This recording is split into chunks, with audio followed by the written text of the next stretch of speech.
shikues të emisionit Analiza, përshëndetje dhe mirëseardhjes. Tema për këtë javë është liri dhe të drejtat e njerëzit, ndërsa kjo është në fakt pjesa e dytë e emisionit ton, ku do të flasin profesor Ali Musliu, Sejfullah Osmani dhe Yunus Abdullahi. Për më tepër ju ftoj që na ndiqni në vazhdim.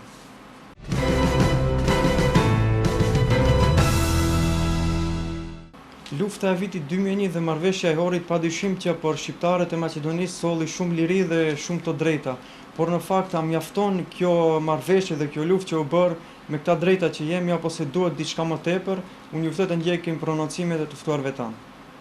Marrëveshja e Ohrit është një dokument, një pako, një politikë e cila ishte me një afat prej 3 vitesh, duheshte që ajo të skadon në 2004-shin, ajo si marrëveshje të realizohet dhe normal të vjen marrëveshje tjera, të vjen një komunikim dhe një dialog me palën maqedone dhe atë shqiptare, që të avancohet çështja e lirive dhe drejtave të njerëzit, nga shkaku se është fat, unë e them drejtën se marrëveshja e Ohrit filloi të realizohet, është realizuar pjesërisht, partitë politike shqiptare ndonjëherë kur janë pozitë e lavdrojnë se ajo implementohet, kur dalin në pozitë e kritikojnë dhe realiteti është se marrëveshja e Ohrit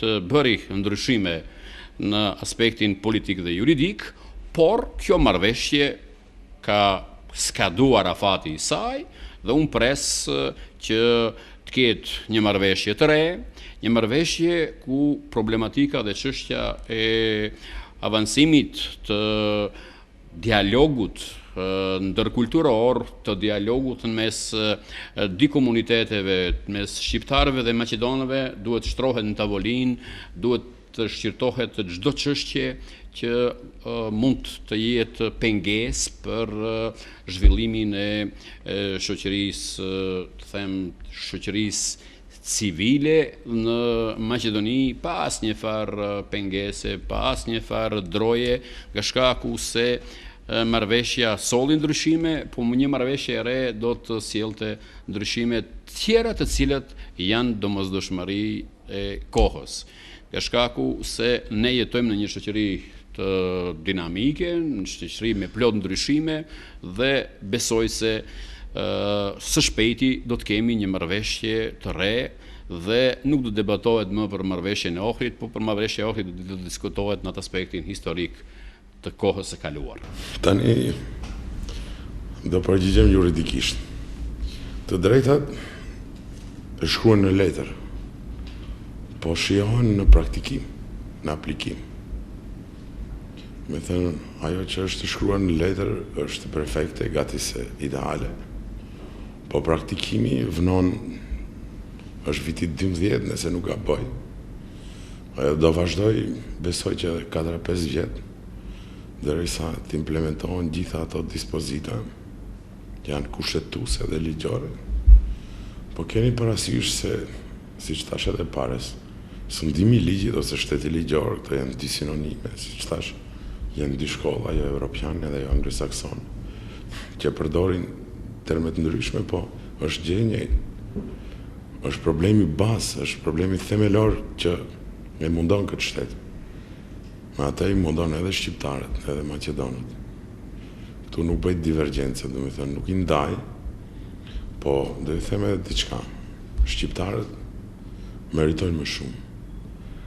Meritojnë për shkak se kanë brenda radhëve të veta edhe njerëz të cilët dinë edhe munden, edhe duhet të japin mundësinë edhe shansin që ato të tregojnë veten, duke i ndihmuar fisit vet, kombit vet. Po për momentin për fat keq nuk ndodh. Marrëveshja Kornisë e Ohrit kryekëput mund të themi se është një dokument paqe midis dy palëve në konflikt me ndihmesën e miqve ndërkombëtar që parandaluan një konflikt, por është diçka eklatante dhe për të thënë gjithandej, dhe mund të themi se është një brand ekskluziv që ne kemi, që edhe për shumë kohë do ta kemi si dokument, ban se parandaloi një konflikt dhe hapi perspektivat për një të ardhme multietnike në vend. Por edhe në një prizmë tjetër, nëse shihet e gjithë konflikti dhe avokimi i saj se ky konflikt nuk është konflikt që dëshiron të bën sobëzime të territoreve, atë që gjithnjë mundohen të imponohen se ky grupacion është grupacion që mendon të krijon diçka më të madhe nga ajo që ka, u kristalizuar që në fillim se ky konflikt ose kjo luftë është luftë për ngritjen e dinjitetit të çdo individi, të çdo qytetari apo çdo shqiptari në Republikën e Maqedonisë. Dhe besoj se ky dokument në esencën e vet paraqet normë dhe proces, dhe besoj se si normë dhe si proces nuk ka përfunduar në vitin 2001 as sot në vitin 2013. Dhe them se ky dokument ka bazën dhe rëndësinë e vet historiko-juridike në Republikën e Maqedonisë. Them se edhe i njëjti nuk është konsumuar, them se i njëjti nuk ka nevojë për një marrëveshje 2, 8, 5 ose 20, me që marrëveshja e tillë do të jetë marrëveshje kur gjithë ne do të jemi pjesë integrale e Unionit Evropian.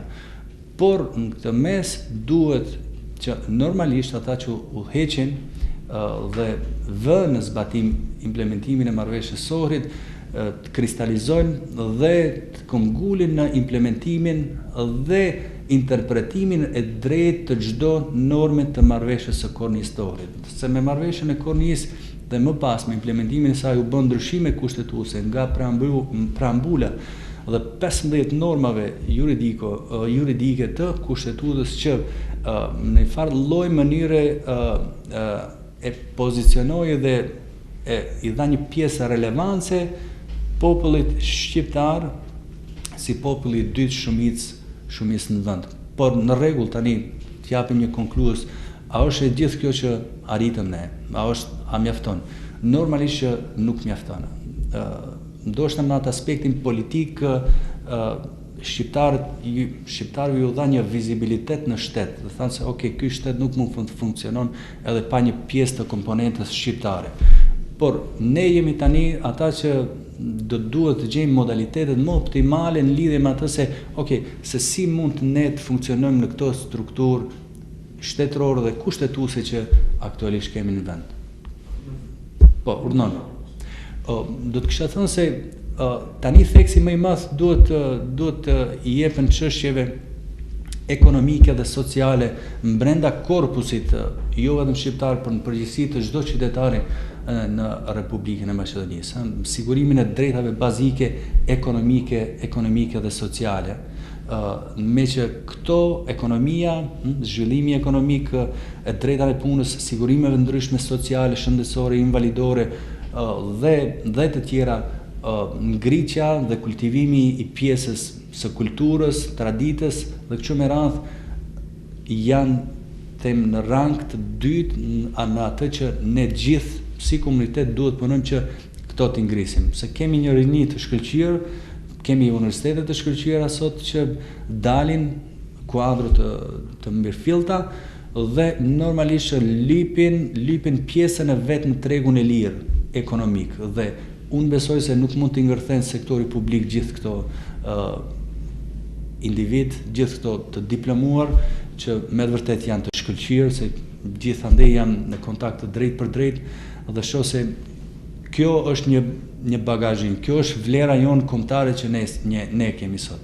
Rinia dhe hapja e mundësive dhe të sfidave të rinisë besoj se duhet jenë ajo që është primare çdo pushteti sot në vend.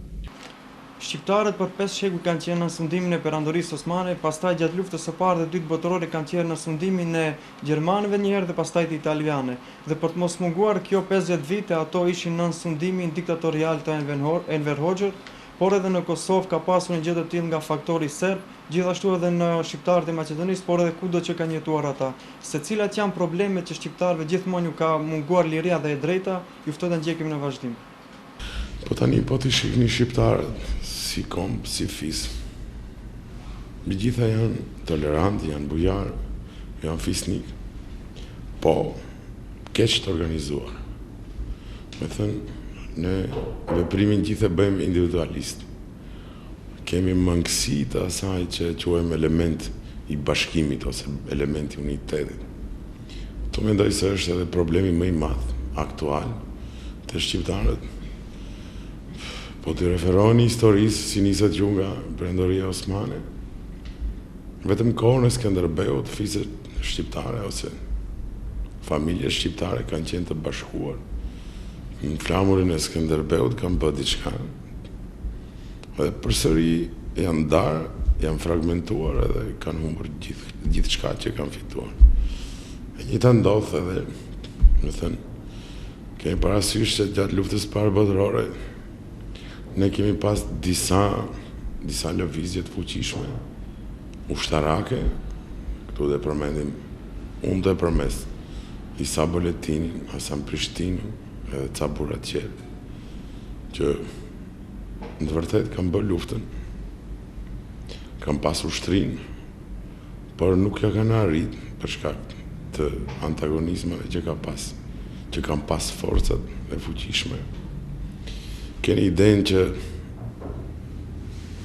të fiset e vogla, të kombet e vogla, vullneti nuk është për hera i mundshmi, dhe me thënë, pavarësisht se ju keni vullnet ose nuk keni, për ta bërë diçka, ajo duhet korespondoj me interesat e atyre që i quajmë faktor ndërkombëtar ose komunitet ndërkombëtar, të cilët determinojnë edhe fatin e popujve të vogël, si punën shqiptarëve. Por shqiptarët në Maqedoni, unë kam kontaktet shumëta me njerëzit e rëndontë. Edhe dua komentoj një qëndrim të një plaku të 84 vjeçar, i pashkolluar, cili një ditë më tha se jemi më keq se në kohën e Bullgarisë. Keni idenë, është një sundim bulgar, është një sundim serb, në mes gjatë luftave të para, ditën ballkanike, luftës parë botërore, luftës dytë botërore, më thënë, kemi atë sundimin e SKS-s. Më thënë, kur një burr i asaj moshe që ka përjetuar gjitha sistemet, jep një vlerësim, është objektiv vlerësimi pavarësisht nivelit arsimor që ka ai. Është për të ardhur keq. Do të thënë, nuk është faji të shqiptarët. Faji është të leadershipi, të udhëheqësia, që e merr verdiktin nga populli, mandej bën për veti. Pak bën për atë që ka votuar. Tem është më tepër pyetje historike që ndoshta një këndvështrim historik të shohim se si shqiptarët janë pozicionuar gjithandrej përgjatë një cikli historik njerëzor, prej pavarësisë e deri më sot. Normalisht që me marrëveshje të ndryshme ndërkombëtare u fragmentua i tërë korpusi shqiptar në vende të ndryshme dhe vetëm një pjesë ngeli në atë që themi ne Shqipëri të sotme, por ku qëndron e gjithë kjo? Themi se pjesa tjetër ku ne gjithë do të jemi të lirë, të barabartë, ekvivalent, kur do të vlem principi i barazisë dhe të mos diskriminimit për çdo kënd, do të jetë ajo kur ne nesër do të jemi antar të plot të Unionit Evropian dhe të NATO-s, dhe në këtë mes them se liria absolute ose liria e shqiptarit do të jetë atëherë kur ne gjithë do të jemi pjesë e një komuniteti të përgjithshëm evropian. Në atë aspektin historik, unë mendoj se historianët të cilët mirën me këtë problematik më së miri do përgjigjen, por unë nga ai këndvështrimi im sociopolitik do të them se shqiptarët gjithmonë janë ballafaquar me problemin e them lirive dhe të drejtave të tyre për një arsye se gjithmonë kanë qenë të sunduar ose të coptuar në disa pjesë jashta të trungut kombëtar dhe tash shqiptarët për herë të parë duhet të mburren, unë them shumë pak potencohet kjo se ne tash si shqiptar kemi dy shtete, të pavarura, një shtet Shqipëria që vjet kremtoi 100 vjetorin e pavarësisë, Shqipëria si shtet i cili është antar i plotfuqishëm i NATO-s, Kosova si shtet i ri i pavarur dhe normal shqiptarët që janë në Maqedoni janë një faktor që me të vërtet faktor që stabilizon, por nuk duhet harruar se edhe destabilizon gjendjen në Maqedoni nëse shqiptarët përbuzen ose diskriminohen. Prandaj kjo është një porosi që Isa Kadizhezi, një nga konsultantët sot shumë të njohtur botëror, po të asaj kohe të liderëve politik Maqedonës, Isa Kadizhezi ka përmendur se me shqiptarët duhet konsideruar si një partner i cili duhet gjithmonë të respektohet, gjithmonë të jetë faktor që do stabilizone dhe do avensone gjendjen në shtet. Prandaj besoj se edhe faktori ose kreatorët e politikë bërjes maqedonase do ta kuptojnë se shqiptarët janë një nga faktorët që stabilizojnë Maqedoninë, po pse jo edhe rajonin, nga shkaku se tash, siç edhe përmenda, janë shqiptarët ato të cilët veprojnë në arenën ndërkombëtare duke marrë parasysh përfaqësuesit e shtetit shqiptar, atë të Kosovës dhe normal tentativat që i bëjnë politikë bërësit shqiptar në arenën lokale dhe atë ndërkombëtare. Problemet e pazgjidhura të këtij shteti që ne jemi duke jetuar, sa në fakt ndikojnë në avansimin e shoqërisë shqiptare në tërësi, ju ftoj të ndjekim në vazhdim. Është jashtëzakonisht pyetje e qelluar, Arben. Do thotë se në këtë mes themi se ne jemi pjesë e kësaj përditshmërie që ne jetojmë dhe gjithnjë ka një lloj impakti në përditshmërinë tonë, jetën tonë, sigurinë tonë, në të ardhmen, perspektivën që ne mendojmë ta kemi në të ardhmen. Dhe çështja peng që ngel gjithnjë e mos zgjidhjes së çështjes së emrit, dhe shumë sendeve që i determinojnë kjo, mundohet që krijon një pasiguri të përgjithshme në vend.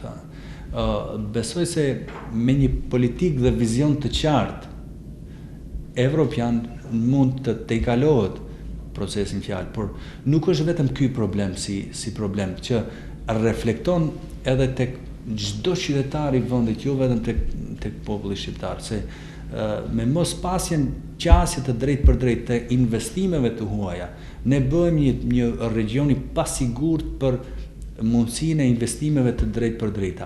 Veçanti nëse shohim ne gjithandej lypjen e alternativave të ndryshme jashtë asaj evropiane në orientimeve të tregjeve, themi atyre lindore, Kina, India, ose Turqia dhe kështu me radhë, që të lypim një alternativë tjetër, hajde se ne kemi mundësi që të funksionojmë vetëm edhe pa Union Evropian.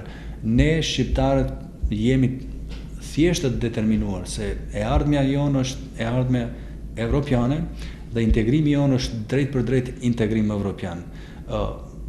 Por duhet patur edhe diçka të qartë, se Evropa nuk ngërthen në vete problemet të etnikumeve ose të shteteve të ndryshme në brandinë e vete. Besoj se do duhet kalon kohë që të arrihet një kohezion i brendshëm shoqëror dhe shtetëror në vend dhe më pas të ngritet një vedi e tillë dhe të bëhet pjesë e përgjithshme e Unionit Evropian. Ekziston një ulëmtues i shoqërive dhe vendeve në tranzicion ku thotë se minimum për ndryshimin e kornizës mentale apo për ndryshimin e një sistemi në atë sistem tjetër lypet të kalon 40 vite ose 40 vite që të ndryshohet komplet struktura mentale. Dhe ne themi se domosdoshmërisht kalon prej viteve 90 deri më sot, plus edhe një 20 vite tjera, ose të ndryshon, të vinë komplet një gjenerat e re me mendime dhe ide të qarta pro-evropiane që të kyçin vendin në strukturat evropiane. Po shiqoni, shqiptarët gjithmonë, tash do shprehem historikisht, kanë paguajt haraqin e gabimeve që kanë bërë të tjerët.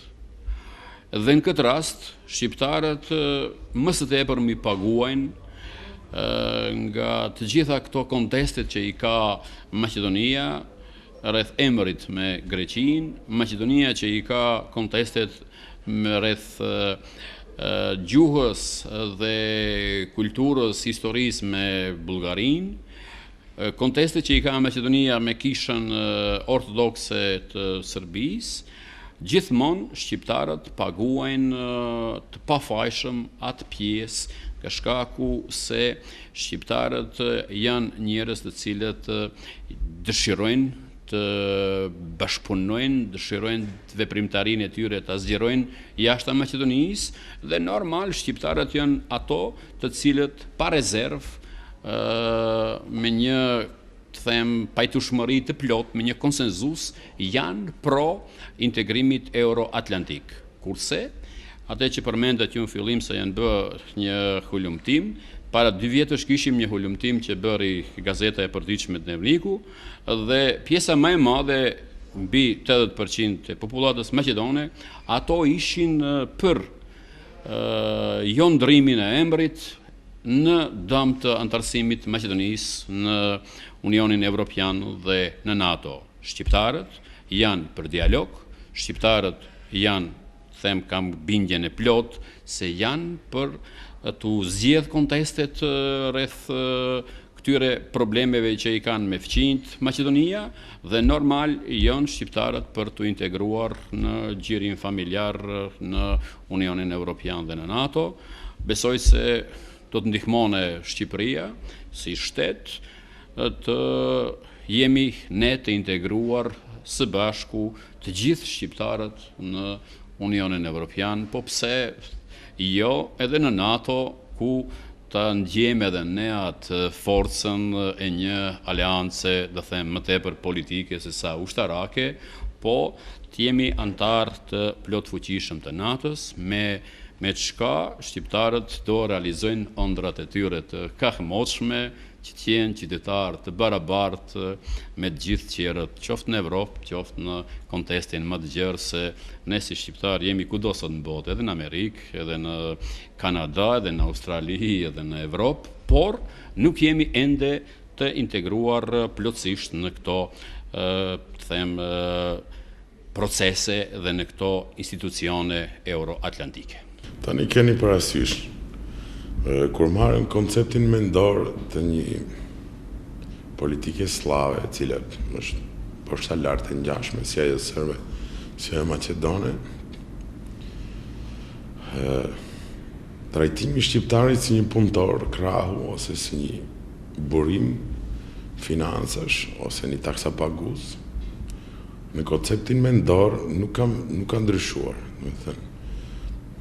Serbët o maqedonët, ende shqiptarët nuk mund t'i llogaritin për të barabartë me vedin, për shkak se koncepti mental i tyre thotë se ne jemi të mirë vetëm për punëtor krahu, për bartës qimiri, në thojse, ose për mirëmbajtës të kopshtit, ose për një tërzi ose një zanatli, që i bën një shërbim që ai ka nevojë. Edhe shumë problem që u pranojnë juve si të barabartë, për shumë mua si profesor, ose juve si gazetar, ose një koleg tjetër, për një profesion tjetër. Po ajo është sistematike, dhe me thënë, nuk është ad hoc, nuk është hë për hë. Dhe me thënë, maqedonët e dinë se po që se u jepet hapësirë shqiptarëve, do të regohen më të suksesshëm se ata. Se ne kemi sigurisht brenda radhëve tona edhe njerëz të dobët, profesionistë të dobët, po nuk na mungojnë edhe njerëz të aftë.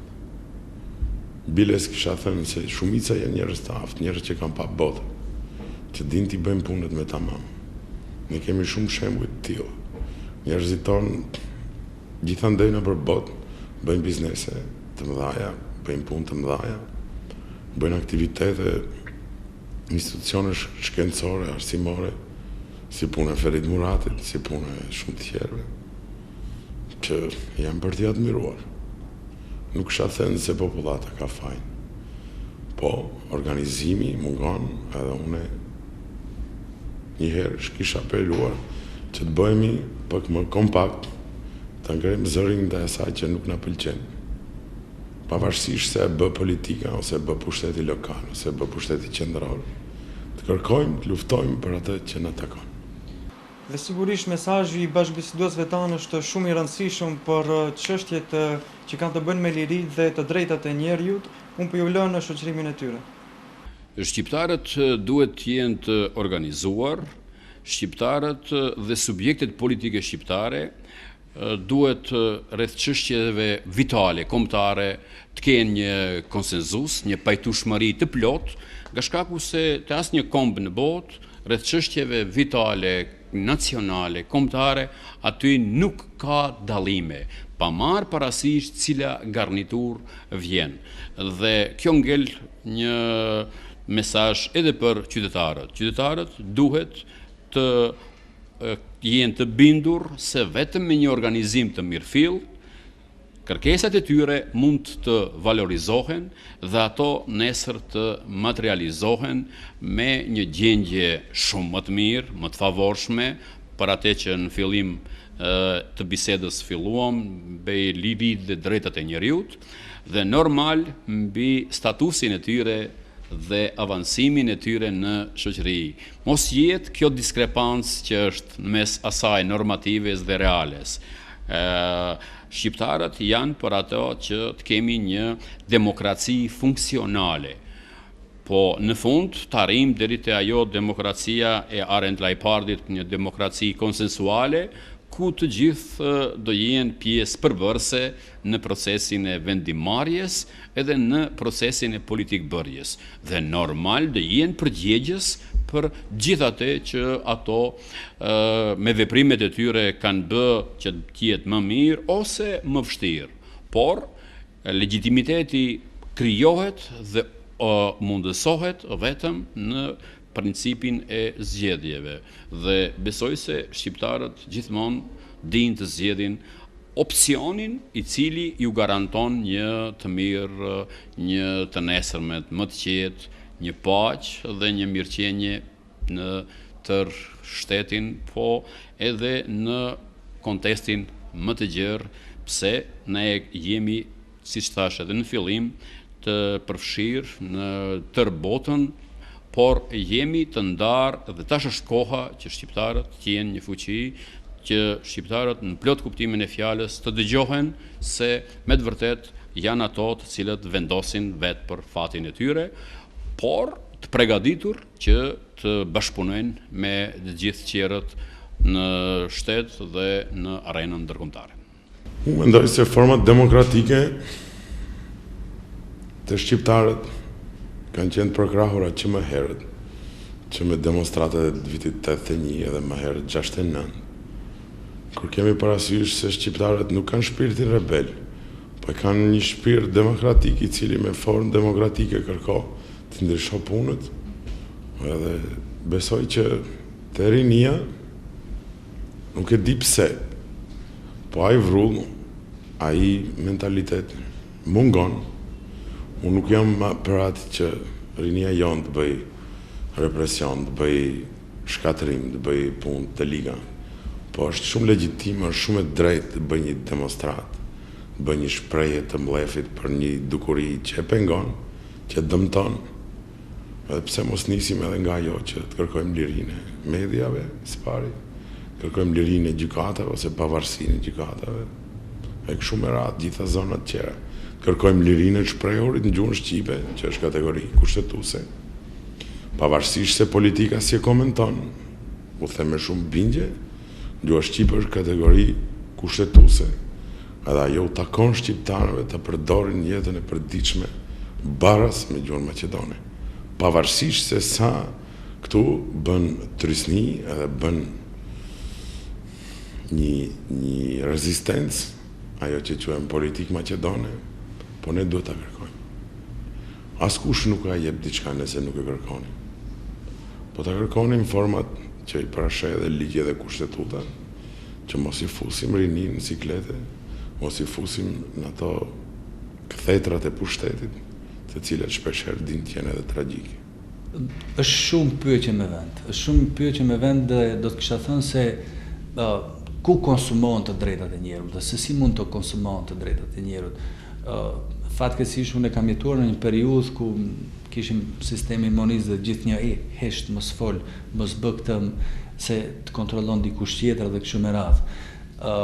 Unë besoj se kjo gjeneratë që vjen, dhe lirit të drejtat e njerëzit nuk janë proces që vinë sot për nesër, është një proces që është në vazhdimsi, në një kontinuitet të sipër dhe duhet që të kultivohet nga segmentet parashkollore, shkollore, të mesme, universitare, që të ngritet vedia dhe të ngulitet vedia se ndalë këto janë të drejtat e mia, qofshin ato drejtat personale, qofshin ato drejtat politike, ekonomike, sociale apo kulturore. Pa ngritjen e vedis mbi ekzistimin e këtyre drejtave ne nuk mund të konsumojmë edhe të njëjtat. Ne nuk mund t'i dimë edhe të njëjtat. Prandaj, ku është detyra e gjithë neve këtu? Është detyra që me politikat e ndryshme publike që të krijojmë hapësirë që nga ciklet më të ulta, ato parashkollore, shkollore, të krijimin e kurikulave të ndryshme, që t'jepen të thotë, ok, njihu fëmijët me të drejtat që i ke, dhe përpos asaj edhe në shkollat e mesme, edhe ato universitare, në krijimin e paneleve të ndryshme, diskutimeve të ndryshme.